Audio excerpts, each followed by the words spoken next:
right. I think I'm ready, Daniel. Finally. I know that you don't know what we're talking about today at all because you didn't know we were podcasting. Surprise podcast. Turns out I hurriedly looked through these notes, so I know okay. a little bit. I'll hold your hand and walk you through it. This will be a typical Lucas monologue podcast. I have two optional pre-shows here. Optional pre-shows. I don't really necessarily want to get into both of these. I thought about talking about the mosquitoes, but I think I'm just going to go ahead and not talk about those. That's kind of region specific. I bet there's people listening to this podcast that have no idea what a mosquito is. No. You don't think so? No. All right. If you're listening to this podcast and you don't know what a mosquito is, or you've never encountered a mosquito in your life, email us. We're not going to get any emails. Anyway, I'm going to bike 38 miles tomorrow. It's a long way. Mm-hmm. All right. How much elevation gain, though? I think that's the real question. It's like 800 feet or something. It's not crazy. I'm trying to add 30 minutes each time until I can get up to like a 4-hour ride. Yeah. But and what's your goal for this half Ironman you're doing? It's like 56 miles? 56 is the race, but I need to get my long rides up to like 60. Oh, okay. You want to like exceed what you have to do because when you do it, you have to bike, but also swim and run. So you maybe want to like be a little bit past. Yeah, exactly. Makes sense. Supposedly you're not supposed to run the whole distance when you do a half Ironman. That sounds like advice if you want to lose. You could just like not run, that's well, like fine. when you run a marathon, you cap out at like 18 to 20 miles. Like you never run a full marathon until the marathon. Oh, you mean training? Yeah, training. I thought you meant like in the real thing, you're not supposed to run the whole way. No, that sounds like a bad idea, Lucas. You do the whole thing in the whole thing. Okay. In training, I mean. I see. Whereas I'm going to swim. I'm going to get to a point where I'm swimming more than the distance and swimming and biking more than the distance and biking by just a little bit. But you're not supposed to run more than the running distance because like body recovery time. Interesting. I was wondering if it was because of that or because it's the last of the three things. No. I don't know. It's recovery time. It's like because like whenever you do like marathon training, the fatigue like accumulates. Yeah. And so you're doing these like 15+ mile runs and like it just like builds and builds and builds and you like taper for a week to hopefully recover just enough. And so like you don't want to be running 20 miles every weekend or whatever, unless you're like a crazy person. Yep. But also I feel like a coward not running 15 miles on a long run, like in peak training, even though it's only like a 13-mile run.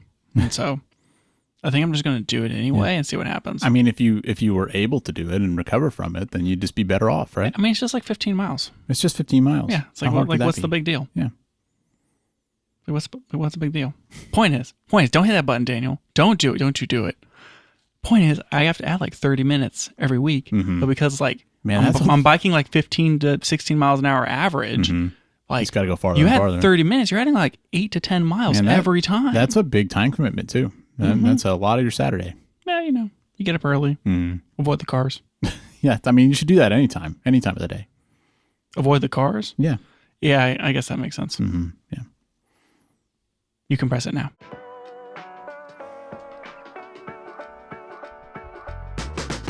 Welcome back to the Camera Gear Podcast. I'm Daniel. And I'm Lucas. And we're here today to talk about the gear, software, and techniques we use to shoot photos and video. I wonder what chaos we would have on this podcast if I gave you control of the buttons instead of me. Can you imagine? Oh, the timing would be exquisite.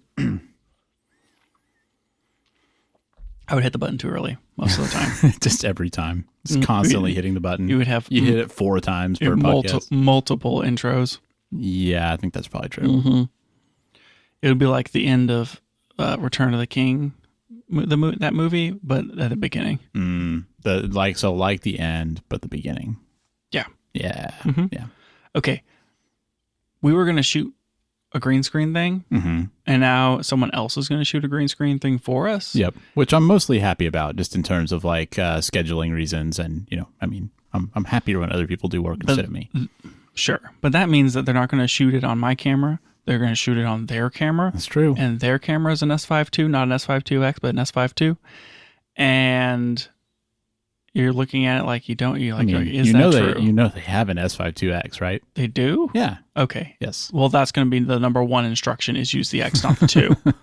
So help me. And so I've been trying to figure out how are we going to do this? Because I want it to be good. bold statement. Yep. And so I want to have good cuts, which means I want an all intra codec. And ideally, I want that all intra codec to be ProRes 422. Yeah, because it'll make it easier to, like when you say cuts, you mean like pulling them off the green screen. Right? Correct. Yeah. Whenever you do the masking. Mm-hmm. And I don't know if you know this, but the S5 II doesn't have any all intra codecs. I didn't realize that. Yep. You have to have an S5 IIX and you have to record to an SSD in order to record in an all intra codec that is ProRes. Wow. Well, okay, so that is ProRes. I didn't realize that the regular S5 II didn't have all intra and that the X did. Like I knew the X could record to the SSD and I knew it could record ProRes, but I didn't know that all intra was exclusive to the X. It's all GOP. Interesting. And that's a big reason to get the X. And if you want to shoot 6K, you can only shoot it internally.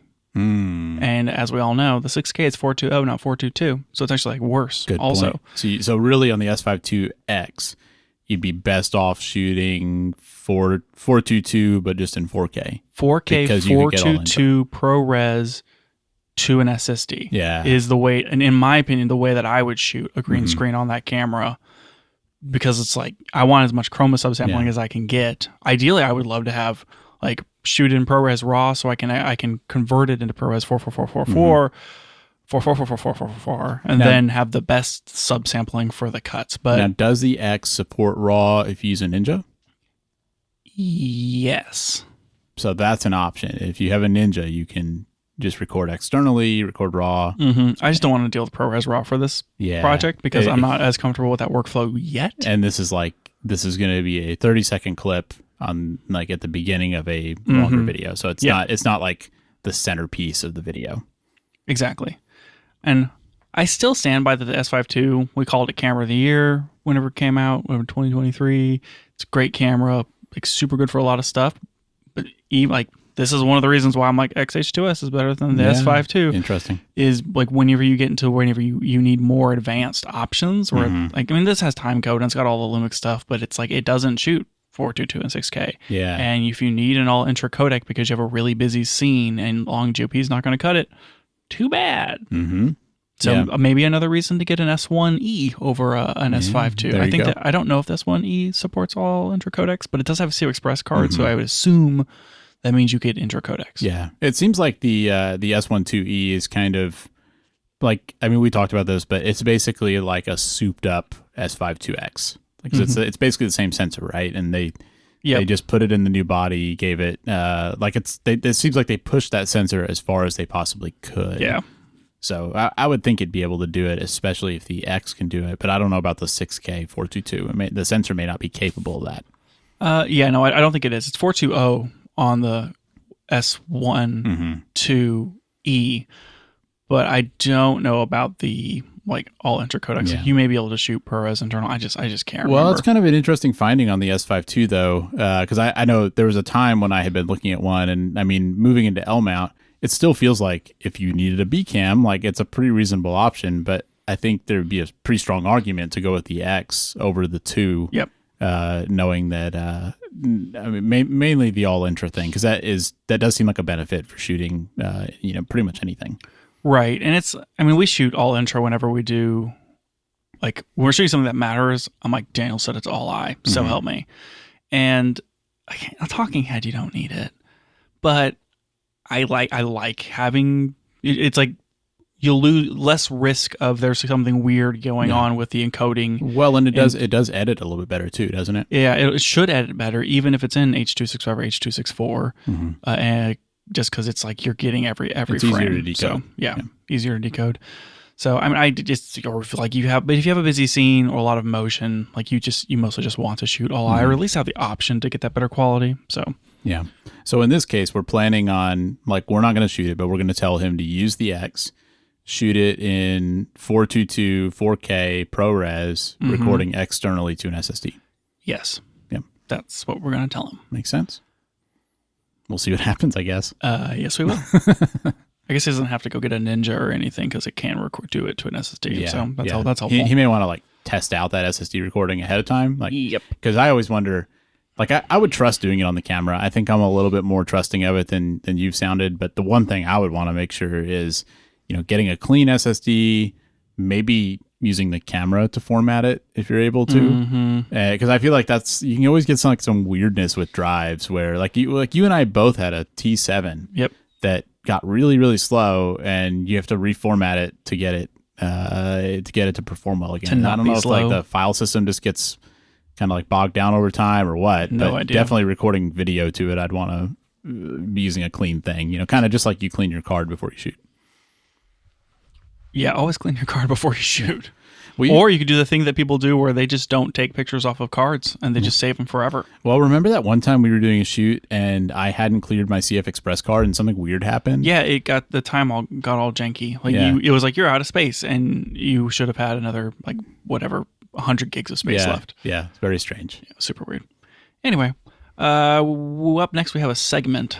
And this is links that Daniel sent me. It's been a while since we did one of these. Yeah, exactly. So this first link is not hyperlinked properly, and so I need you to vamp while I try to open this. I actually saw this, and I have no idea what it is. I think what this is the XT5s that are like some Fuji cameras now. Oh, I put this in the wrong spot. That's the problem. Oh, is that what happened? Yep. Okay. So we're talking about that one later? I don't know. What were you going to say about it? Well, what I was going to say is if this is still back ordered. If this is what I think it is, I think Fuji's actually making some of their cameras in Japan again for tariff reasons. Ooh. And so the XT5. I was going to say that was always made in Japan, but mine is not. Mine's made in China. Yeah, XT5, XM5, and I can't remember what else. Probably X106, we had to guess. But they're making a few of them in Japan again, and I think people are wondering how that's going to affect the availability. But I think they're doing it to protect against tariffs. That's pretty cool. Yeah. All right.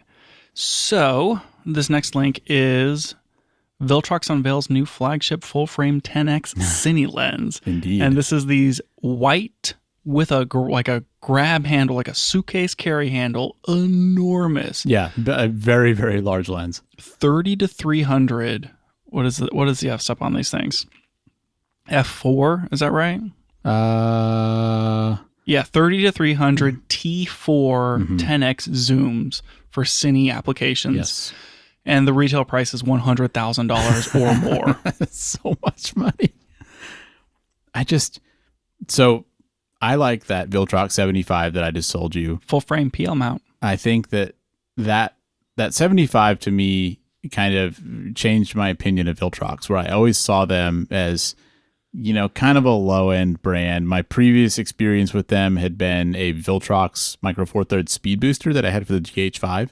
And that thing was just not as good as the Metabones one. I felt like I always had, random little connection problems with it and stuff. But I think Viltrox has been doing more and more good stuff.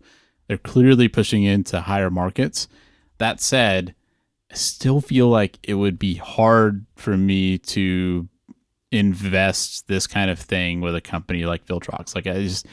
You don't want to buy a $100,000 Viltrox lens? I mean, there are a lot of reasons I don't want to buy a $100,000 camera lens. I'd rather not, spend as much as my house. I can't live in this. Lens. Exactly. But I don't know. I guess to me, Viltrox hasn't quite gotten to that point of being like that premium of a brand. But what have I been missing? Are they at this level to where this is a reasonable thing?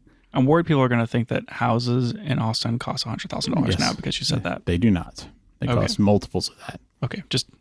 But if you had a production, there's just a lot of people moving. If you had a production with 4 cameras and you wanted to outfit them with this, that would be about the price of a house in Austin.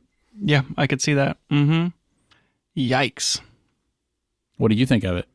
Well, I think it's super cool. It reminds me of those Fuji broadcast lenses, but this one's full frame. Yeah. I mean, sometimes when you're doing a cine shoot, you need to do a super sick rack pull, whatever. Get that punch. This is cool. Yeah, I think that's the other interesting part about it is, mostly when I think cine lenses, I typically am thinking primes.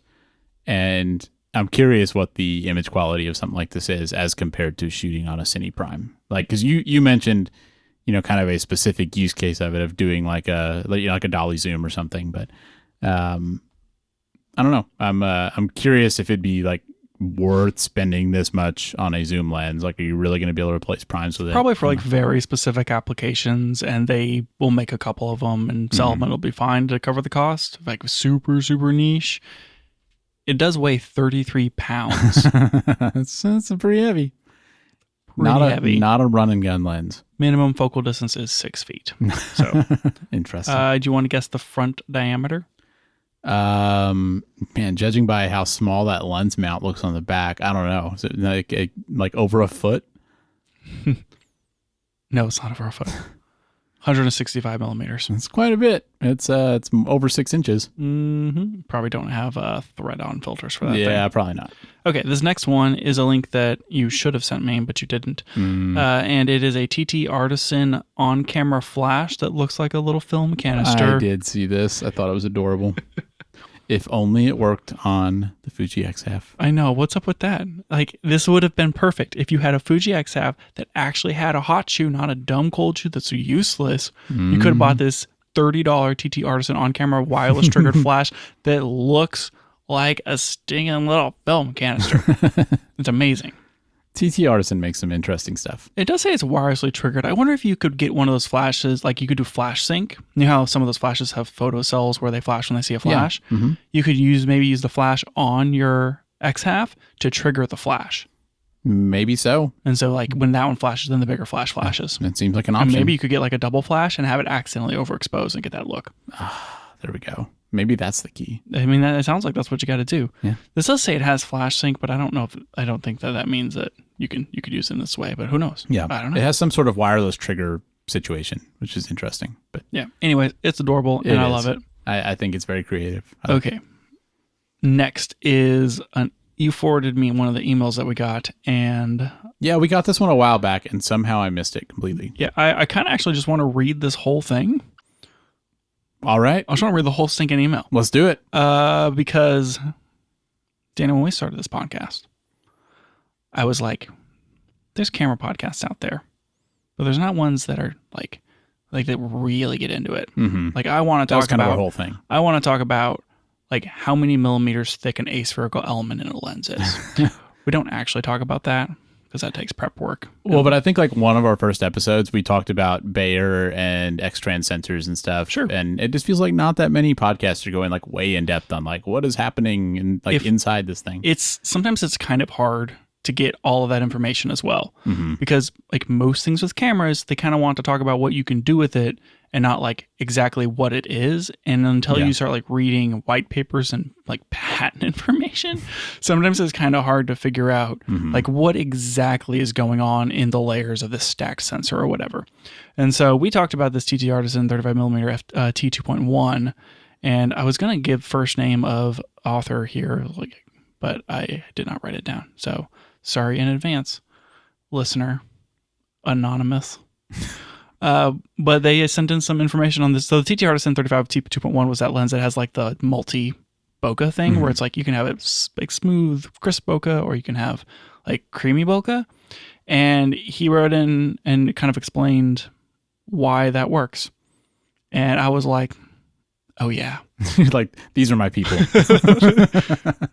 Perfect. So I'm just going to read the whole stupid thing. All right. Let's hear it. Yeah. So, he said we were crushing it. So just, make sure you leave that part in. Yeah. If you compliment me, maybe I'll talk about your email more. So just throwing that out there. Maybe I'll just read the whole dang thing. Wanted to get some more context on the design for the TTArtisan 35mm T2.1 that y'all mentioned in episode. And so talking about its dual bokeh is actually pretty neat. Takes advantage of something called spherical aberration. This is when different light rays come through the lens at different radii, come into focus at different points along the optical axis. What this causes is multiple light rays coming together from the same subject that won't all come together and focus at the same point, creating a softer image. So that's like basically like any type of aberration that we talk about, whether that be longitudinal or, chromatic or whatever, whereas when your lights don't purposely converge, like in an apochromatic lens, this is me talking, not the email, like you get some sort of aberration. Right. And like there's conical and spherical and chromatic and longitudinal, there's like all different kinds.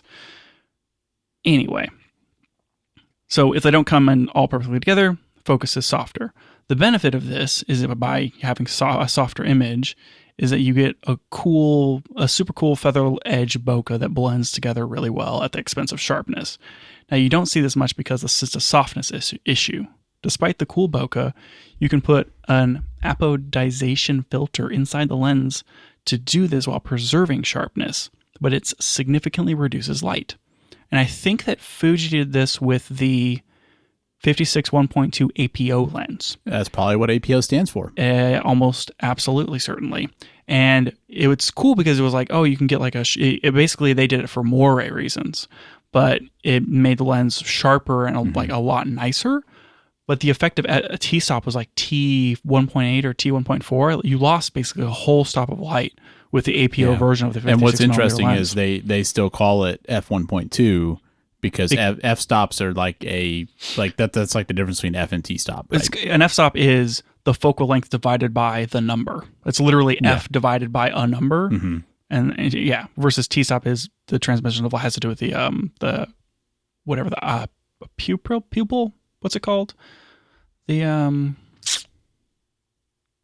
mean the iris? No, it's not the iris. It's the whatever.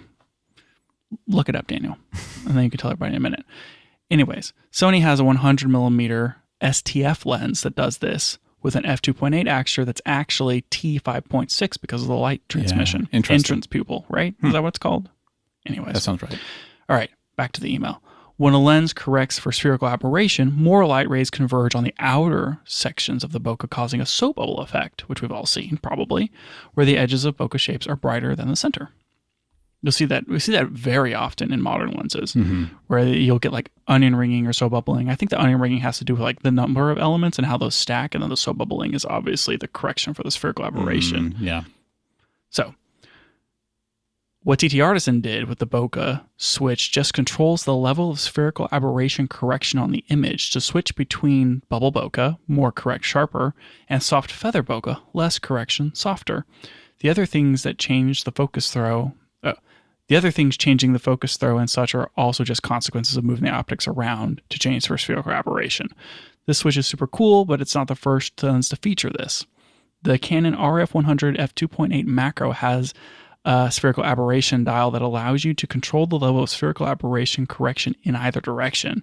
And there's a bunch of reviews and lots of people thinking that they have a bad copy because it has a soft image when they just need to adjust the spherical aberration ring. So TTArtisan doing this as a third party for the price that they're doing it is really cool. Yeah. That is really neat. Yeah. So loved that email, and I liked the additional context. I think it kind of makes it a little extra special what TTArtisan is doing with that lens and making the aberration correction adjustable. Yeah. Very, very fun. Yeah. And it's neat knowing how that works, because that's the kind of thing where you hear like, how can you have a switch that changes the way the bokeh looks? It doesn't make sense. So it's kind of neat understanding how that factors in, and like the fact that it's actually something that would normally be corrected, as we would see as like a deficiency of the lens. They're kind of like leaning into it. It's kind of cool. Yeah. Super cool. Okay. I think that was all the links that you sent me. Yep. And some of them that I said, did you send me, but you didn't. There's another piece in here. Daniel, do we even have time to get to the rest of this firmware update stuff? I don't know. I think maybe we should. We're kicking it. We're kicking it because I want to talk about the X-E5. Yes. And that's going to be the rest of the stinking episode. So sounds good. Play the thing, and then let's do the other thing. All right. We'll be back in just a moment, but we wanted to let you know that if you'd like to support the show, you can now subscribe to us on Patreon. It helps cover our hosting costs so we can keep the show running, and you might find an occasional behind-the-scenes post on there, like some photos we've taken recently or a mini review of some new gear. If you're interested, you can find us at patreon.com/cameragearpodcast. I didn't actually start a timer for this episode, so so we're just in uncharted territory now. I mean, I honestly have no idea. All I know is that we have to finish in enough time for me to go to the pool and swim like 1,600 to 2,000 yards. Well, we better get going then. I mean, that should only take me 30 to 50 minutes because I'm really slow. That's also a wide range, 30 to 50 minutes. That's because I said 1,600 to 2,000. Okay, fair. The difference is 400 yards, and I can swim like barely 2 minutes per 100. So that would be 8 minutes difference. Yeah. which is not the difference between. Anyway, so Fujifilm announced the X-E5 recently. Yep, I think this was pretty heavily rumored. We knew it was coming at some point, and then we knew it was coming at this X Summit, and then it did come at this X Summit. Fuji is not good at keeping secrets. Have you noticed that? Oh yeah, no, I have no idea. I think think everything leaks before it is announced. Just like so much. I didn't actually go back and watch the announcement. Did they announce anything else besides the X-E5 and the 23mm f2.8 I think it was. lens? I also didn't watch it, but I think it was just those two things. However, there's been some other Fuji news that has come out from various other things. So, like there was the Cinegear Expo, which had some information on the GFX Eterna that I'm sure we'll talk about at some point. And then there was usually after the X Summit, there's some kind of interview with Fuji managers. So there's been like maybe a few other little bits of information, but nothing major besides this camera and lens. So they didn't announce anything important like, I don't know, waveforms coming to the X-H2S. So they did say in that interview that they plan to keep improving existing cameras with firmware, but they didn't give any specifics about that. I think you're just going to have to keep waiting and waiting and waiting until you sell your Fuji camera and get a Lumix. I'm going to be really disappointed if they release, like, we'd say everything, all of our dreams come to pass. And we buy Pixis 12Ks, and I get an S1R Mark II, and your S1 II comes in the mail, and, like, we're just, like, L-mount bros, part of the alliance. L-mount bros. And I sell most of my Fuji stuff, and I just have like my X-T5 for photos, or I sell my X-T5 and I buy an X-E5. I don't know. Who knows? Anything could happen. And then like a year later, Fuji releases an X-H3S, and it blows everything else away. And it's like stacked 8K, and it has all the features from the GFX, like waveform. Like it's basically like a Super 35 version of the GFX Eterna. Yeah, like they even released a box camera version of it. They released a GFX Eterna X version. Yeah. An XF Eterna. Yep. Man, I don't know what you would do. I would be so mad. It would make for a great episode of this podcast. There'd be no reason to be mad. Because I'd have my Pixis with that beautiful 12K RGBW sensor. And just like the skin tones, and like I'd be dealing with Blackmagic RAW, and like everything would be perfect. And then just over there on the other side of the fence, there's Fuji just taunting me. See, I thought what you were gonna say is that we make this transition, and then Fuji releases a firmware update adding waveforms to the X-H2S. Dear Lord. All right, we need to talk about this X-E5 though. Yeah, right, X-E5. So what I really want to talk about is, does this mean there is not going to be an X Pro 4? Yeah, interesting there question. Wasn't an X Pro. There was the last one we had was the X Pro 3, and it was weird because it was off sequence because there was an XT4, and then there was an X Pro 3. Yeah. So the X-E5 is like a rangefinder style camera, and I think the reason you're asking that question is because it seems like with the X-E5 they've gone for a lot more of like a premium feel than they did with the previous ones. If we go to the X-Trans 4 era of Fujifilm, which was XT3, XT4, XE4, XT20, XT20, or XT30, XT30 Mark II, XS10. Yeah, they had a full lineup of cameras back then. I could keep going. In that era, they had their Pro, whatever, their top-end cameras, which was the XT4, the X Pro 3. Like these were the, the X100 the X100V. Yeah, those were the most expensive and definitely like the most full-featured. Yeah, call it $1,500 to $2,000 highest-end versions of that sensor and processor system. Yep. And then you could buy that same sensor processor in smaller, cheaper form factors that had less heat dissipation and so had more restricted features. And that was like your XT30 and your XE4. And so the XE4 and the XT30 were like $800, $700 in that range, like just under $1,000. And they were just the much cheaper version of their Pro versions. And so the XE4 was the low-cost version of the X Pro 3. Yeah. And it was really one of the cheapest interchangeable lens Fuji cameras you could get. Because I think it was right around the same price as the XT30. Right. But I think it was cheaper, actually. I think it was maybe a little bit cheaper than that. And so it was, definitely down there, like in the market. And the XE5 is not doing that. And it's a little weird in that you're like, well, one's a 4, one's a 3. What happened there? Well, the XE1 was like the second or third camera that Fuji released when they came out with the XT1, right? The XE1 was pretty close behind it. It's like, here's a rangefinder version. The X Pro 1, 2, 3 kind of came later, and they were these like weirder. I mean, you can go look at them. I'm sure everyone here knows what they are, but like a little more unique, right? And that like whenever the back screen is closed, it's against the body and you can't see it, and you flip it down to actually look at it because it's meant to not use the screen at all. You're supposed to use the EVF/OVF. Yeah, and I think that's an important part of the X Pro series is that it was they've added it to the X100 as well, but the X Pro has like an optical viewfinder. Right? Yeah, and the X100 has had that for quite a while. I think almost every generation, maybe. So those two cameras are the only Fuji cameras that have had optical. Yeah, the hybrid OVF EVF. Yeah. The XF has it has only optical, but it doesn't have the electronic.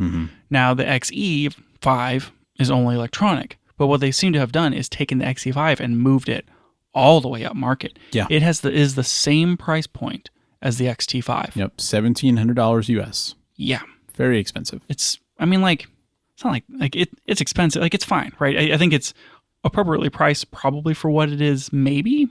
Caveat. The XT5 has more features and better specs for the same amount of money, which is peculiar. But it makes me wonder, like the X Pro 3 is so weird and unique. Are they done with it? Is there going to be a 40 megapixel X Pro 5? Yeah, I think it's a reasonable question. It feels like the X Pro series was kind of like an enthusiast camera. And I almost feel like some of what people found appealing about it is kind of what the XF does. Definitely. like the film shooting experience. Right. Or even what's that? The Leica M6 something that is their interchangeable lens, whatever digital camera that just straight up doesn't have a back view. It's like only an optical viewfinder, but it's a digital camera. I feel like the only thing that makes me think that the XE5 isn't that camera is the viewfinder.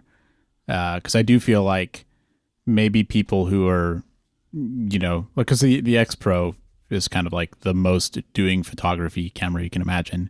And I feel like people doing that do like the optical viewfinder. And so if the XE5 is supposed to replace that, I kind of would have expected it to have that optical viewfinder. Yeah, it's not a direct replacement for the X Pro 3, and I don't know. It's like if the X Pro 3 came out still, that means that it has to be even farther up market. I mean, X Pro 5, X Pro 4. Yeah. Okay. Yeah. If they do it that way, like remember on the XT series, they didn't. They did XT30 Mark II and they went straight to XT50. That's true. So it could be an X Pro 5. And it probably would be. I would hope so. In terms of like sensor and stuff. I think the M6 is the analog camera. I know there was the Leica MD. Maybe it was the M11D. Is that the one I'm thinking of? I'm not sure. This is very important, Daniel. We have the XE5 to talk about, so I need to look up Leica cameras. The Leica M11D is the $10,000 no back screen optical viewfinder only digital Leica camera. I think we maybe talked about that on the show. We sure did. This thing's so stinking cool. Golly, look at that bad boy. So personally, I think there's still going to be an X Pro 5. I think that everything Fuji makes is getting more expensive. I think the XF is a few $100s more expensive than everyone expected it to be or wanted it to be. And it just seems like we know their stuff is in demand. We know they can't keep it in stock.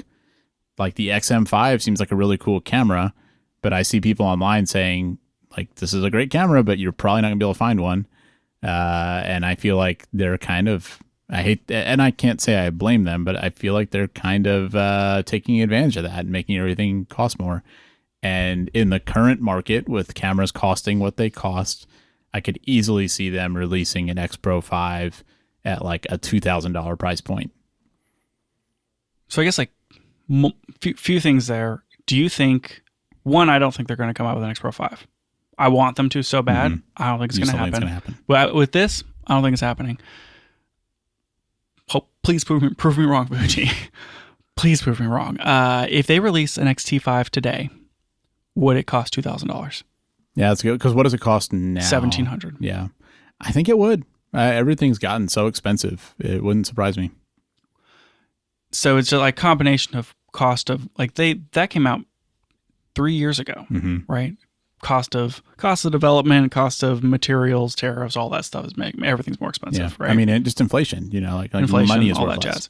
So, I mean, that was 3 years ago. Whenever the first X Processor 5, X Trans 5, thank you, came out. I mean, I think they're probably going to keep using this for a while. I don't think we're going to see an XT6 until 2027. I think that's probably true. I mean, the 40 megapixel is pretty impressive. I mean, even compared to full frame, like think about all the full frame cameras that have come out. 40 megapixel still feels like resolution wise, it's competitive.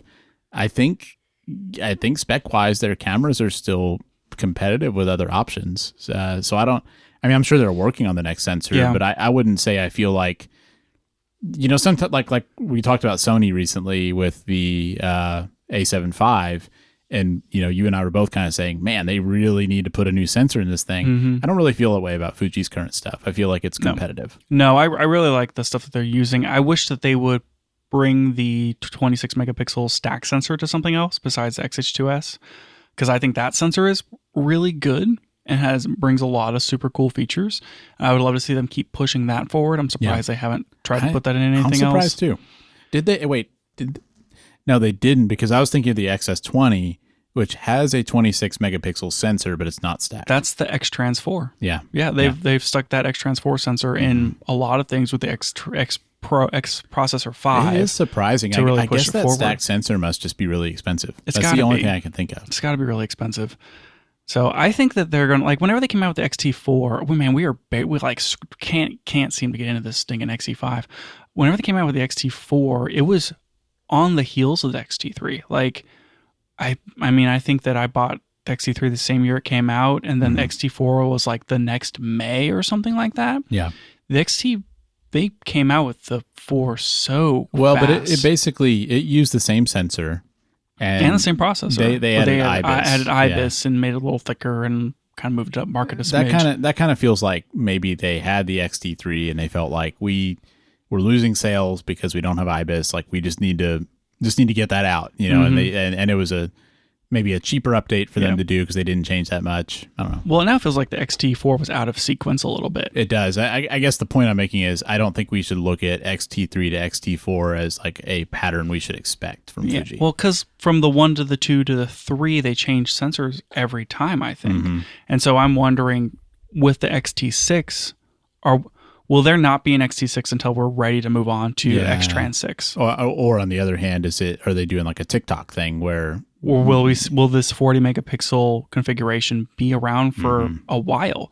Because I mean, it's like they're still releasing cameras with it. Yeah. We're still waiting to fill out the line. So, and it always feels kind of like, oh man, whenever you buy the camera you buy and like it's going to be really good, but if they came out with an XT6 next year, do you feel like a bummer because you bought the XE5 with the 40 megapixel sensor in it? Yeah. I mean, it's hard to not feel that way anytime something new comes out. But the way Fuji's been releasing these things, where like they don't drop the whole line at once with the new thing. No. It's one. Could you imagine? One product at a time. That'd be crazy. It'd be so much. Here's all of our cameras. We're not coming out with anything for another 3 years. Yeah, I think it's understandable why they don't do it that way. Just firmware updates. All right. I'd be okay with that. Cool, man. Let's do it. Yep. But you think so do you think that this is the last X Trans 5 camera? Oh boy. See, that's a really good question. Because if it's not, how is the X Pro 5 not the next one? Like that's the thing they haven't updated. Yeah, so X Pro 5 would be the next one. And then from there, it's really just, are we going to see an XH3 and an XT6 with an X Pro 5 or an X Trans 5 again, or will it be an X Trans 6? Yeah. Yeah, these are big questions. Huge questions. We all want to know. Daniel and I will both be on LMAT when that happens, so it doesn't matter. What do you think about the like their marketed positioning of this stuff? Because I think it makes sense. I think that I know that like I didn't even let you ask the question, but like whenever Fuji started, it was like small, compact APS-C cameras with a retro feel, and now it's like the look and the feel and the film simulations, the way that they appear to the market has changed so substantially. Yeah, well, that's true. That it feels like they no longer have to say, we have to be cheaper than full frame, which they basically are across the board. But it's like, we don't have to be cheaper than full frame because we're selling on the vibes and the film simulations and the lifestyle of the product.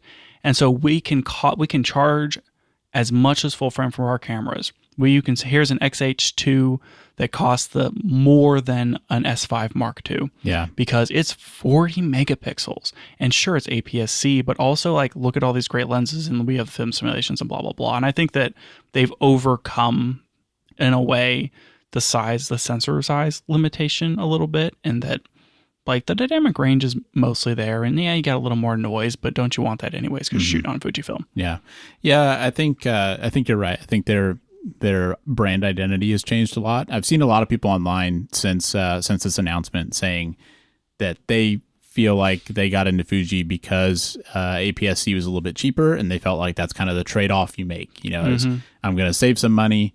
I'm getting a smaller sensor, but it's still a good camera. And honestly, like that was part of your calculus. I feel like when you got the XT3. Yeah, I felt like I got more features for the money with that, and like the smaller sensor, you get more readout speed, and so you can kind of push it. Yeah. Like back in 2017, 2018, I mean, it's still true now, but it feels like maybe a little less true because of all the development that's gone into full frame. But it's like, if you went from Micro Four Thirds to APS-C, it was like you were going from like getting 4K 240 to 4K 120, or like 240 to 120 in slow-mo or something. Yeah. You were losing a whole jump in, speed. And so like the XT3 could shoot 4K 60, not 4K 60.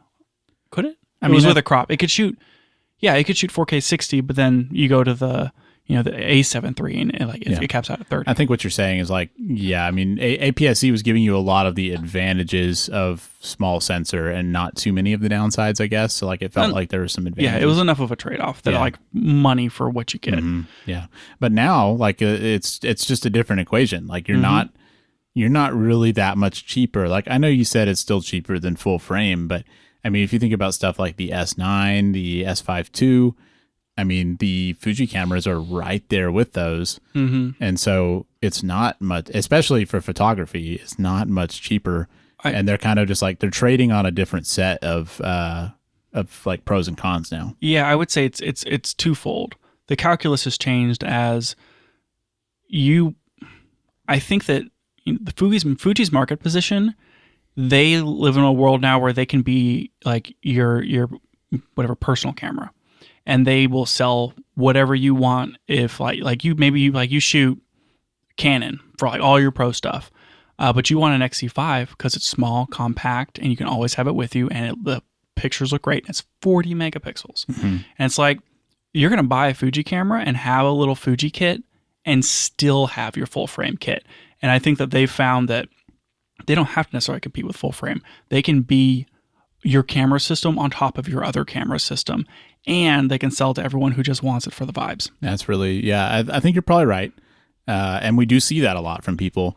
It's something, if you remember, like we used to kind of laugh about a couple of years ago on this podcast, because it felt like everybody was saying like, oh, I like Fuji for my fun stuff, but when I do my real work, I use Canon or Nikon or whatever.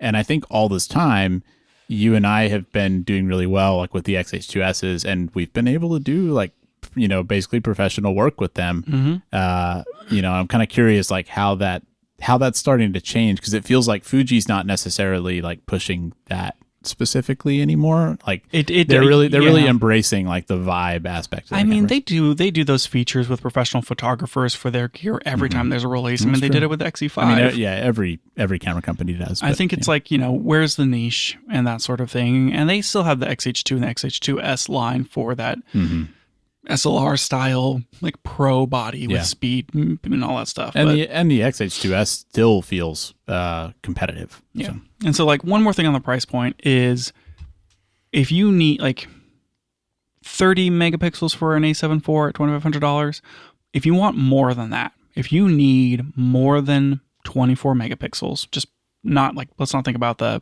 A7 V right now.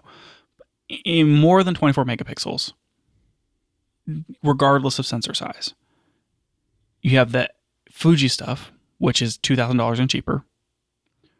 And then everything else starts at $3,300. Yeah, because you're thinking about like the Z8, S1R2, the R5, Z9, all of those things are $3,300 or more. You're still like $1,500, $1,300 cheaper buying a Fuji. That's a good point. For a 40 megapixel sensor. It feels like Fuji really got a good victory by figuring out how to make a 40 megapixel, or Sony did it, but I mean like Fuji securing a 40 megapixel APS-C sensor that's apparently cheap enough, and then to put in cameras under $2,000, like that was a pretty big win for them. And no one else is using it. Like I know it's X-Trans, but I assume that you can put a bare array on something like that. I have no idea. But, I don't know either. Maybe that's why no one's using it. Anyways, X-E5. It is almost an XT5, like we said, X processor 5, X Pro 5. So it's like the classic Fuji pattern, right? Like they used to do this all the time, where they those 4 cameras, like everything had the same sensor and processor. Yeah, but then like they will release some of the new features. They kind of like add things as they go. So like for this one, and we'll talk about it more later, but they added the film simulation dial that they put on the XM5, but then they made it a little better. Yeah. They saw some of the complaints that people had about it, fixed those things, and now it's in this camera. They took the little front knobby thing off of the GFX 100 RF. Yeah, I thought that was cool. And put it on this camera because it was a really, really effective control. And so they kind of like add things as they go, like whenever they add film installations and kind of like new autofocus modes and that sort of thing. But in general, it's like all of your typical Fuji stuff. It's got subject detections. It's got eye tracking. It doesn't do automatic switching. It's got touch to track autofocus in photo and in video. It's got the 40 megapixel sensor, supports whatever XF mount. It's got 7 stops of IBIS. Yep. And kind of, mostly up the middle. I think it's one SD card, which is probably UHS 2 speed. It is the old battery, which is like a huge bummer. That surprises me, actually. Yeah, it's the 235, not the new one. Yeah, well, I mean, it has to be for size reasons. Oh, for sure. To fit in that little rangefinder body, because I think normally the battery goes in the grip, and they probably couldn't get it in there. Which if I did switch to an XE5, I have like 50 of those batteries, so that's fine. That's a plus. It cuts the shot rating in half. That new battery is so good. If you compare this to an XT5, it's like 680 versus 350 shots CPR rated. That's a pretty big drop in shots. Yeah, that's kind of a downside, in my opinion. It is a bit. So that's kind of like really, really rough overview. I want to run through all of my notes here, but I do want to... should we talk about what it looks like and all the buttons first, or do we want to play a game first? Let's play the game first. All right, Daniel. We're bringing back, once again, unsanctioned segment, Is This Bigger Than a Bread Box? I actually love this game, and so I just want to keep playing it. I have to find my secret podcast notes.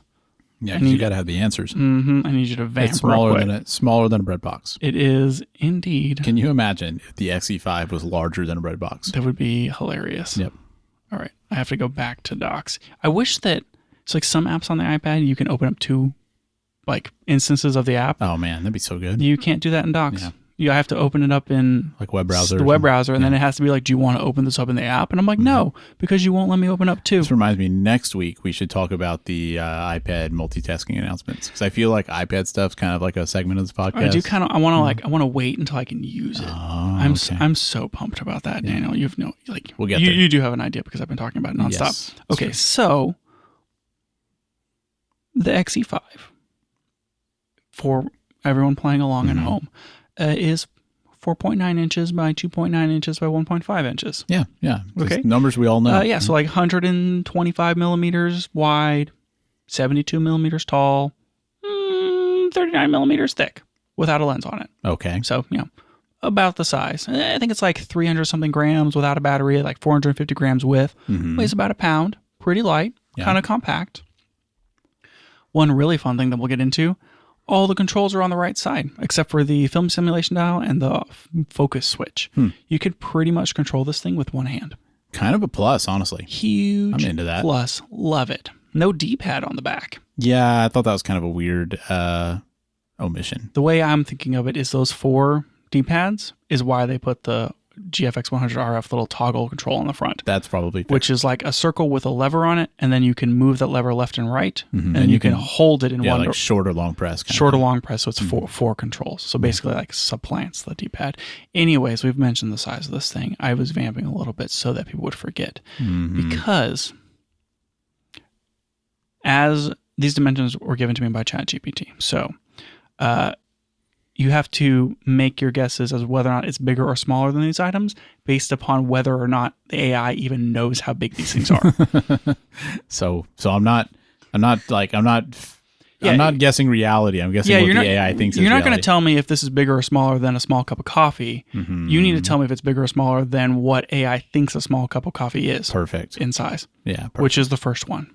Small cup of coffee. Bigger or smaller. Man, I drink espresso. That's a pretty small cup. I'm going to say, though, that it is bigger than a small cup of coffee. We'll take that because it is longer. Yeah, so it's bigger. At least in one dimension. Like, it's not going to fit in the small cup of coffee. No, it is bigger in one dimension. Yeah. If you put it on its side next to a small cup of coffee, it would be taller than a small cup of coffee. Yes.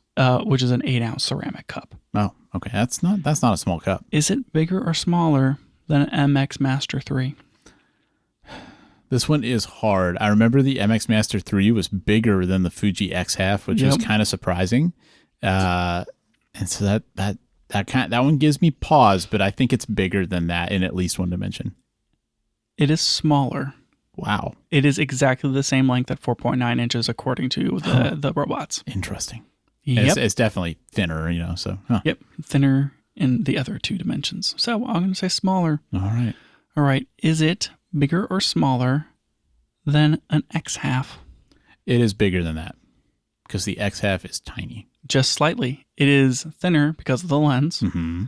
It is like a half an inch longer and wider.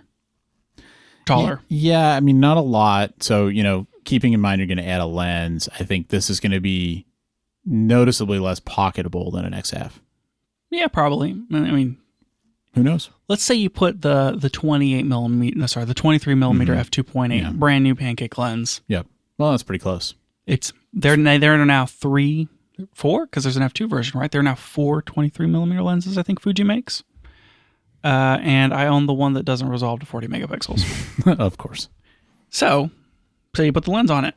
Bigger or smaller than an X100 I think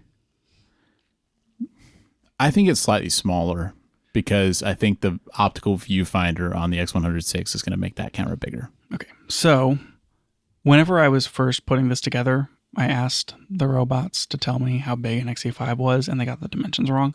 So I don't actually have full confidence that these are the correct dimensions for an X100, but this is what ChatGPT thinks the dimensions of an X100 are, which is 0.1 inches longer. And then the other dimensions are basically a wash. So wait, which one's longer? The X106 is one smidge longer. Okay. So you probably wouldn't really notice it. No, but they are essentially the same size. Interesting. Now, it's very interesting. Are you comparing X-E5 with or without a lens? Without a lens, the X-E5 is thinner. Okay. You put so the once lens you add on a lens, it, about the same. Yeah, you put the pancake lens on it. It's basically an X106, but with both of the pancake lenses are 2.8. So No, they're not. You lose a No, stop. they're not. The X106 is a f2. What I mean is the 27 millimeter and the 23 millimeter that you could buy that are the two pancake lenses that Fuji sells.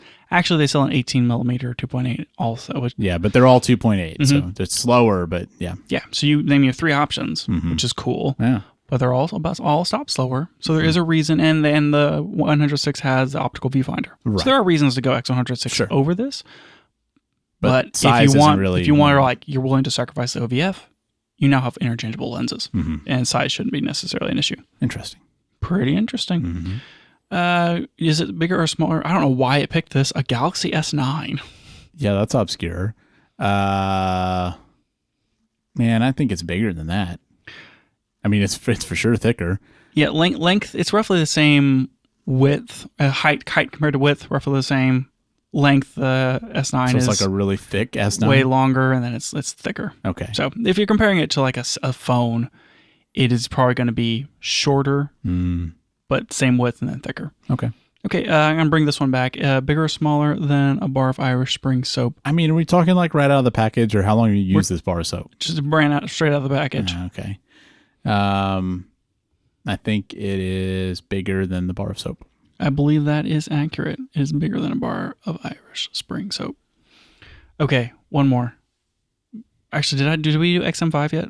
No. Bigger or smaller than an XM5? Ooh, that's a little tough. I think it's probably like longer and taller than that. It is. XM5 is pretty small. It is indeed.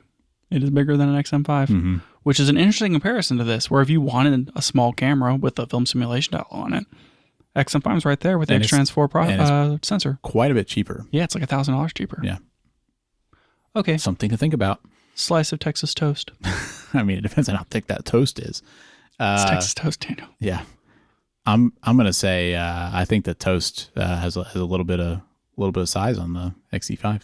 According to the internet, it's claiming that a slice of Texas toast is not even an inch thick. It's like 3/4 of an inch thick. I don't know about that. I'm gonna overrule and say 4.5 by 4.5 by 1 is gonna be the size of your Texas toast, which is only one dimension bigger. So I'm gonna say the toast is smaller. Pretty interesting. I can't say I predicted that. All right, we're done with this game. That's enough of that. So now we all know. This is really helpful for people who, often carry around a slice of Texas toast in their pocket. Yep. And they're like, I think I'd like to change, my lifestyle. And instead of carrying a piece of toast or a bar of Irish Spring soap, instead, I think I'd like to buy this Fuji rangefinder camera. Yeah, checks out. Well, I mean, sometimes when you're at home and you're like, is this the right thing for me? You want to be able to hold up a bar of soap and pretend to take pictures with it. Yep. I remember when Apple first came out with the bigger phones, I 3D printed a version of one so that I could see like how it would feel in my pocket. Yeah, it's like that, but if you took the bar of soap and then you hand carved it so it looked like a camera. Yes, which somebody should definitely do and send us a picture of. Please and thank you. Get your CNC machine and your bar of Irish Spring soap. There's a way in podcasts to do show art, and if somebody sends us a picture of their carved bar of soap that looks like a camera, if you do a good job with that carving, we will make that the show art for an upcoming episode. That would be super awesome. All right, we'll just put that out in the world. Just really hope that happens. Yep. Anyway, this game is getting more and more obscure. It's like, well, here's a bunch of weird objects in Freedom units that no one can relate to. All right, so we talked about the platform. So talking about the camera itself, let's talk about this film simulation dial thing. So it's on the left side, which maybe is a little weird. Because every other control's on the right. And the viewfinder, it's a rangefinder camera, rangefinder style. So the viewfinder is on the left. And then the dial is to the right of the viewfinder. So you're like, you can't really reach over with your right hand to turn that thing. I mean, you're not doing it while you have the camera up to your eye, I guess is their intent. Almost certainly not. That's kind of like the controls are not laid out to really allow that. And I don't think that you would actually see it through the viewfinder. So whenever you look through the viewfinder, it's like really, really retro. The bottom of it shows like in like digital, like an old school alarm clock, red. Well, there's different modes. Text. That's a mode of the viewfinder. Well, that's the only mode you would shoot in. I don't see why you would use a different mode. And then the exposure is like a little needle with the plus and minus on it. Very cool. That's the only mode we're going to talk about because it's the only one you should use.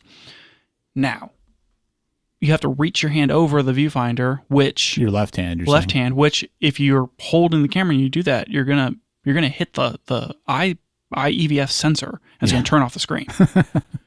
Yep. And so you kind of have to like, basically it's like you're not looking at the screen when you're changing it. Instead, you look at the top of the camera, and the wheel is kind of like tucked in under one of those like magnifying glass type, like old school film, whatever.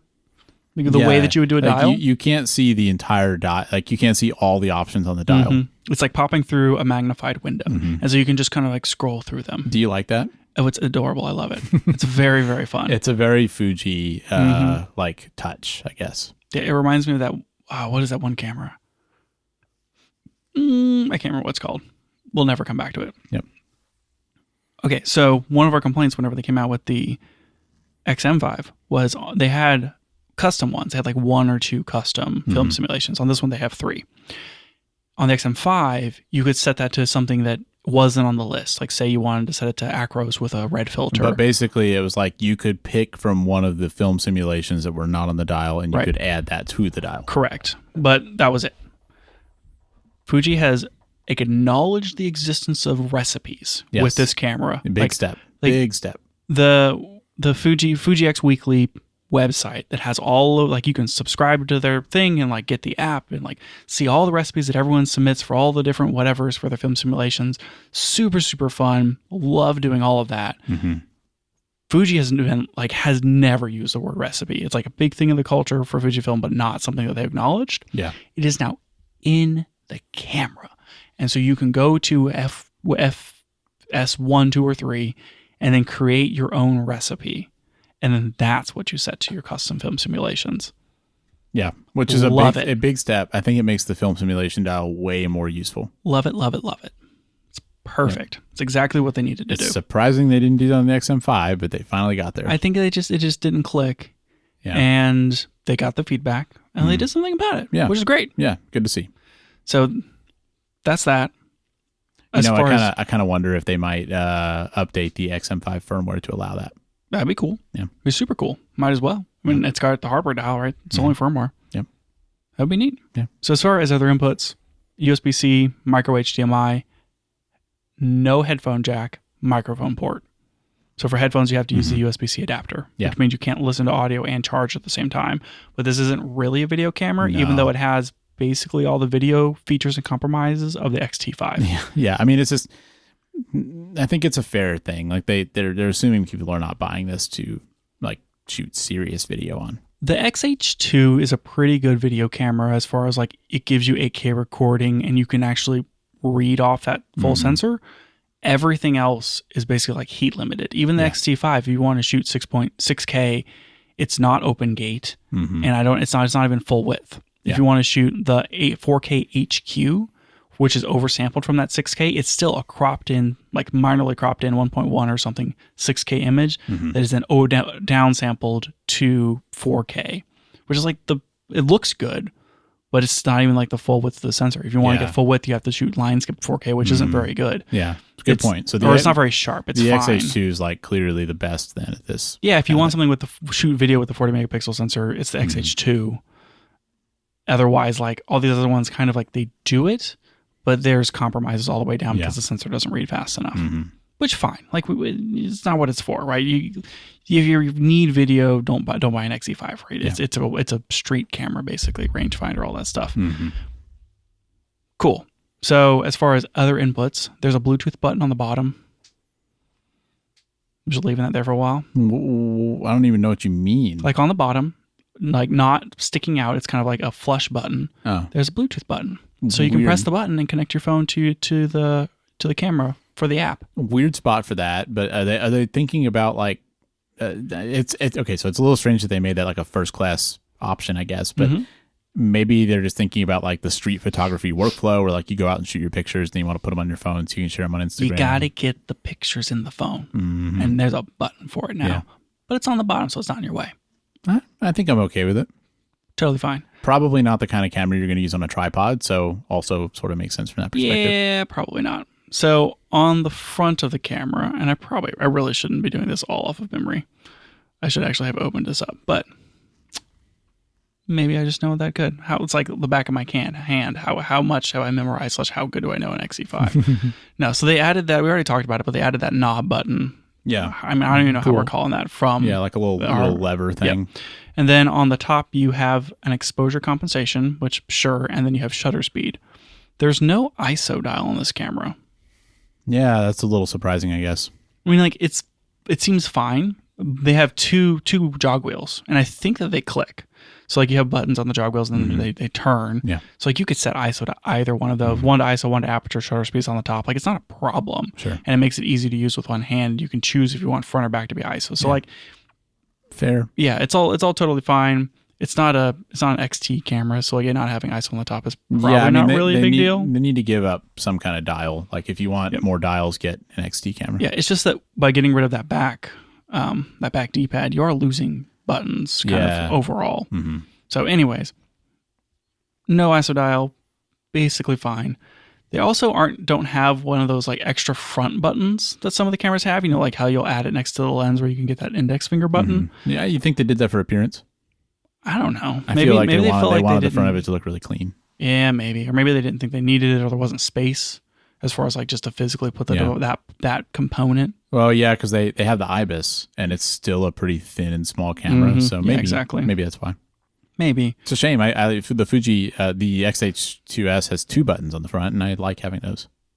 Oh, right, because it's got the bottom left button, which is usually where the autofocus jog is. Yeah. Like on every other camera, but it's a button on the X-H2S. Mm-hmm.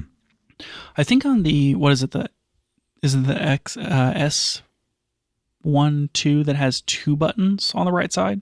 Like if you're where you hold the grip, it's got 2 buttons on that side. That sounds familiar. I don't remember which camera does that. Maybe it was a Nikon camera. Anyway, we talked about Bluetooth button on the bottom. On the left side, they added a switch for autofocus, so you can hit MSC. Nice. On the back, you just got, all you have is like delete, play, auto exposure, or autofocus lock. That's on the same button. And then there's a back button and the joystick. One thing I thought was interesting about this is that they only have letters on the back. So like delete, for example, is actually written out. It's not the little trash can. And I feel like that's another like style thing. Oh, yeah, for sure. Oh, I also forgot they do have the Q menu. That, traditional that one's kind of menu. hiding over there on the side. Yeah, a little bit. It's right behind the grip, which is fine. And it's going to be dangly triangle. That doesn't have like wide enough grips for a strap. It's the eyelets. Yeah. So which means it's a dangly triangle problem. Bummer. So, you can't have everything. All in all, though, I think it was a pretty good design. I wish there was more buttons. There's never quite enough buttons. And I feel like sometimes with these cameras, they'll add a button. You're like, oh, sweet, there's another one. But then they got rid of something somewhere. And it's like you only get so many input controls. I feel like for this kind of camera, like rangefinder style, though, it's kind of part of it to not have too many controls. Yeah, like to an extent. But I don't know. It's like, I guess you have like one on the top, one custom button on the top, and then the jog wheels, and then the 4 for the little switch thing. So that's 7 total potential custom inputs that you have. I mean, like, I don't know if that's enough. Yeah, maybe you need more. I mean, you don't need to put film simulation on one. That's a plus. Yeah, so you don't need film simulation, but like you might need like white balance. They added the, I don't know if they're pushing it more or not, but they have that crop zoom function.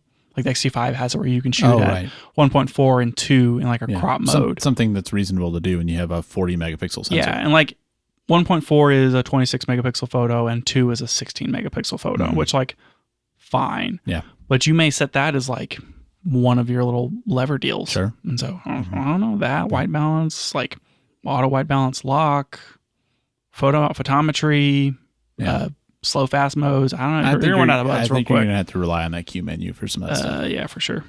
I think one thing that I found disappointing about this was the EVF and the screen. I don't feel like those are very good.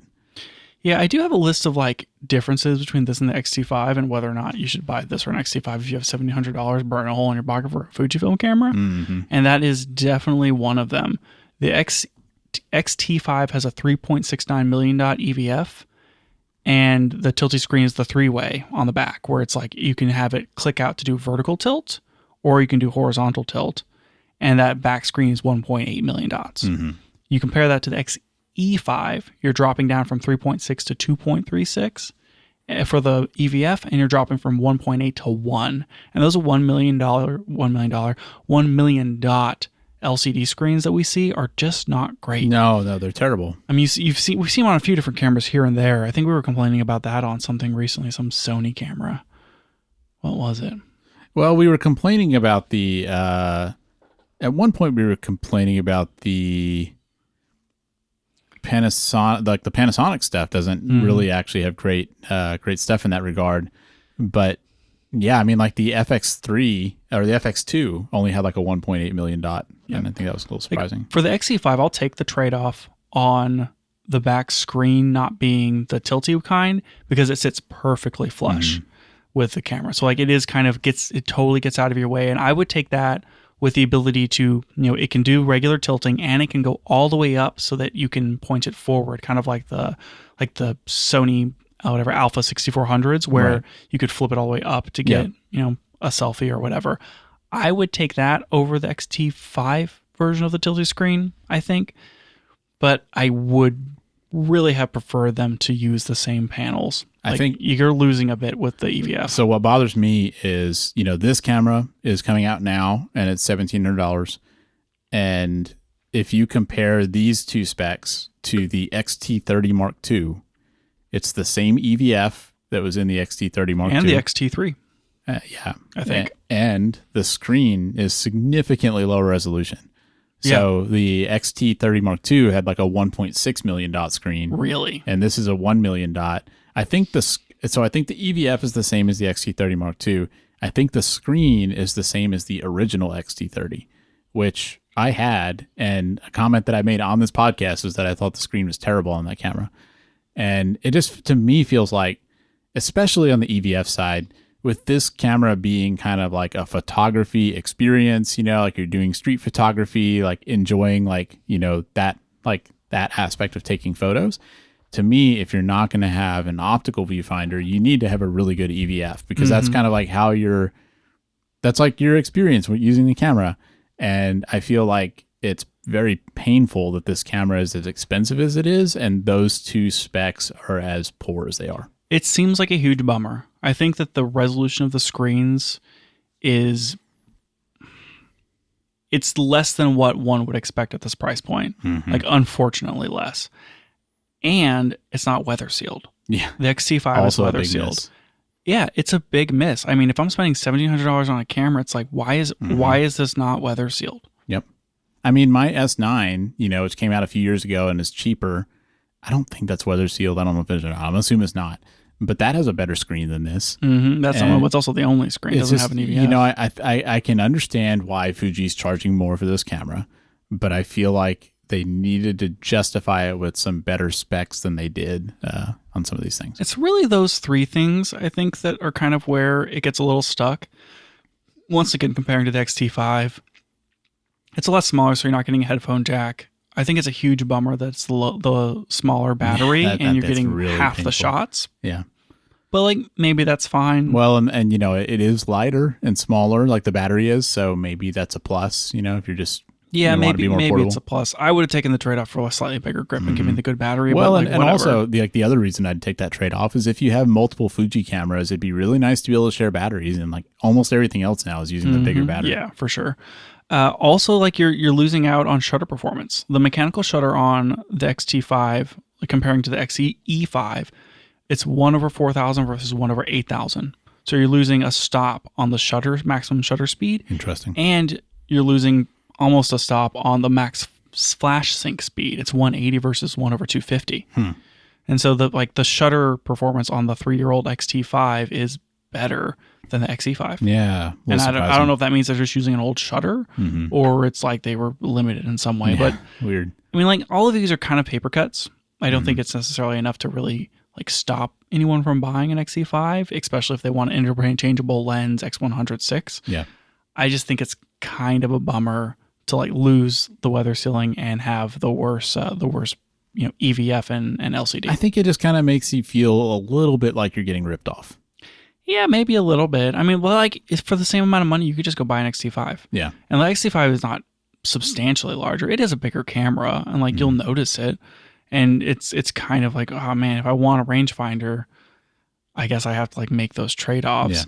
Maybe they're leaving room for the X100 X Pro 4. That's part of why that's part of why I wonder if there is like an X Pro 4 or 5 coming, because there's clearly, like, we can imagine a camera that has those features, and maybe they're saving space for it. I mean, I wouldn't be surprised if the X Pro 4 came out and it didn't even have back screen. Yeah. They went full like M11 MD or whatever. I would support that for a specific niche of camera. Sure, why not? Right. I've since lost my notes, but I was trying to remember if the Panasonic S9 was bigger or smaller than an X-E5. And it looks it's got to be bigger. It's a little taller and it's thicker, but it's actually the same length. Interesting. Yeah. Interesting. For a full frame camera. No, that's a pretty small camera. Yeah. So they did release the 23mm f2.8, which we've kind of like mentioned a little bit. There's hasn't been any really like focused reviews of that lens, but they are shipping it as a kit, and the new Pancake is like $500. But if you buy it with this camera, it's $200. Yeah. You can get the lens and the camera for $1,900. Definitely buy the camera with the lens. Oh yeah, absolutely. Yeah. So like out the door, you're just under $2,000. And it seems like a great pairing. I mean, I had that 27 Pancake previously. I think I find the 23 maybe a little more interesting in terms of the focal length. So yeah. All right. I think one other thing on the lens, I do think I saw where people were for one thing, it's 2.8, so it's not nearly as fast as the primes. Like, you can get like the 1.4 prime. It is a prime. But the other thing I saw was that the autofocus in it is not it's not as it's not really for video autofocus. It's not as fast and smooth as the larger lenses. They've been moving a lot of their newer lenses to the linear motors, and it seems like, just because of the constraints of what this is, it is one of the older step motor, like an STM type motor, and so you can hear it. It is noisy, and it also is stepping in order to get to the focus point, versus the linear motors, which are a lot smoother and a lot quieter and a lot faster. Did you ever play with my 27 Pancake? Yeah, a little bit. Yeah, it was pretty loud to focus, and was not fast. So it sounds like probably similar trade-offs on the 23. Right, like not like horribly slow. It's just it's not going to be as performant as the 23mm 1.4. Yeah, but also it's way smaller. Like, I'm not saying it's the wrong trade-off to make, but it's just like, people should be aware that it's not just like, oh, you give up a stop of light, but you get this way smaller lens. Like, there are other trade-offs. Yeah, a few other. It is a weather-sealed lens. Not that it matters for this camera. It's got a focus ring and an aperture ring, so like you get basically all the features. It's like decently sharp because it's f2.8. I mean, all the way to the edges, you're not really losing too much sharpening. There's not really any vignetting. Yeah. Like, it's a decent lens for a Pancake lens. Like, pretty good. I wouldn't say that this is like a kit lens or anything. Yeah. I like it. I'm not going to buy it. I want the new 23 1.4 WR-LM. Well, I think for what you use your cameras for, I think it makes more sense. Like, for you, if you want a camera to slip in your pocket, you're probably picking a film camera. And I feel like, man, I'm wearing that thing around my neck. When you shoot with the primes, you're willing to carry around a little more gear. So for sure. Yeah. I like having the 1.4 as an option.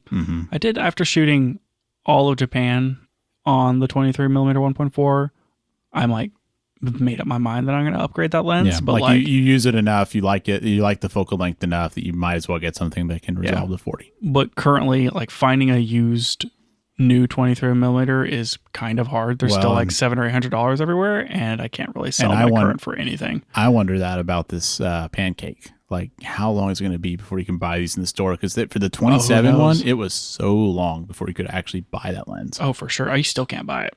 Yeah. Well, maybe it's getting better, but I mean, that lens. The 27 has been out for like 4 years. Yeah, I mean, it came out with the X-E4. They have to release the X-Es and the lenses at the same time. Interesting. Was the X-E4 weather sealed? I don't know. Temporarily out of stock. Heard that before. All right, let me run through some of the. I think we've gone really long. Let me run through some of these features. We talked about the film simulation, the super cool little top window. We talked about the recipes. We talked about the EVF and the lack of OVF. Talked about no weather sealing. Team Tilty screen, which is a huge win. And I think we've covered everything. If you find, we talked about the retro thing. Yep. It's got a little flash on it. Or it might be a tally light, but I think it comes with a little flash, like a little LED front. That's probably just a tally light, but it'd be super cool if you could use it as a flash. Yeah, I mean, it's just like what we've said about the XF, but at least this one does have a hot shoe, so at least there's that. Yeah. I mean, I think we've basically figured it out. There's two little dimples on the top next to, like, if you look at where the hot shoe is, it's got two little holes. Huh. And I was wondering if that's so you can like screw something in whenever you put it on the hot shoe, or if those are microphones. They're probably microphones. My guess is microphones. But I was like, what are those for? Those look like pretty big little holes. Yeah. I mean, overall, like, I think the design of the camera is nice. Like, I like the way it looks. I think that its price and features and stuff seem to me like it's positioned for people who care more about the style than the substance. Because I feel like, why do you not buy the X-T5 if what you're looking at is spec sheets? But I think that Fuji has a lot of customers that care a lot about the look of the camera or want a rangefinder for various reasons. And I mean, if you have the money to burn, then I can see why you would pick it over an X-T5 based on those aspects. Yeah, the form factor and like being able to shoot it one hand and all this sort of thing. I think, future Lucas, if I was looking to have a Fuji camera that was in addition to my camera, like if I had an S1R Mark II, for instance, I would want to pick the X-E5 over the X-T5. Interesting. Because it's smaller. I would like it more for travel. I think it's a lot, like being able to just kind of hold it in one hand, take some snapshots, but you're still getting the 40. Like, I think I would like this more as a travel and a street camera over the X-T5. That's and interesting. would almost prefer it. The fact that it's not weather sealed is almost like a no-go for me. Like, if this was weather sealed, all things came to pass, I would consider selling my X-T5 and buying an X-E5 and having that be my Fuji camera, and then having my little array of primes, selling off a bunch of other stuff and whatever. Right. And then I'd have my like tiny little Fuji kit with my X-E5. And I think that would be perfect for me. Yeah, if it was weather sealed. But it's not weather sealed, and I don't want like a worse EVF. And so it's like, why would I spend money to trade up for something that's worse than an X-T5? Yeah, that's what I think. What you're saying though, like, I mean, I think the camera is a lot more appealing if it's not your only camera, or if the way you use your camera is street photography. Like, it does make sense. It does have a niche in the market, but if you're comparing it to an X-E5, especially one that you already have, it's kind of like, how do you pick this over that? Do you think they should have cheaped this up even more? And so like the XS20 is what, $1,400? I think I wrote these all down. The X-T5 is $17. The X-T50 is $14. The X106 is $16. XH2 is $2,000. Should this have cost the same as an X-T50? I mean, I think it would have been a lot easier to swallow at that price. If it was $1,400? Because I think I can more easily justify the X-T5 costing more than the X-T5 costing less. I think that it has to cost more than an X100. Well, no, not really. I don't think it has to cost more than an X106. An X106 has the lens. Yeah, that's ready to go when you buy it. Yeah, like, to me, this is $1,600. Call it $1,700 with the lens. Like, to me, that's how much this should cost. Yeah. It should be like $200 cheaper. I agree. It should like make it either the same or a little more than at the X106. So like $1,500 for the camera, $1,700 with the lens. Yep. And I feel like that fits this lineup a little better, and also fits the sacrifices that you're having to make for the purchase. Yeah, I think so too. I mean, it's probably just a matter of like they're stuck in a weird spot as far as cameras in the market and what the prices are, and the prices that they set 4 years ago versus now. Yeah. They're just like a little stuck. Yeah. And, it may not even all be up to their control, in the sense that maybe they would like to make it cheaper, but just, cost of materials, tariffs, etc. Maybe they just can't. But I do feel like, kind of similar to the XF, where I felt like the XF's a cool camera, but it's just really hard to justify its price. Yeah. It feels like this is kind of the same, where if it was a few $100s cheaper, it would suddenly get like way more interesting. Yeah, for sure. Overall, I still think it's a cool release. I like this with the 23 2.8. I think it's a really nice kit. Maybe a little pricey, but overall, like I wouldn't necessarily be discouraged, Yeah. particularly if you don't need weather sealing. Yeah. Cool. Cool indeed.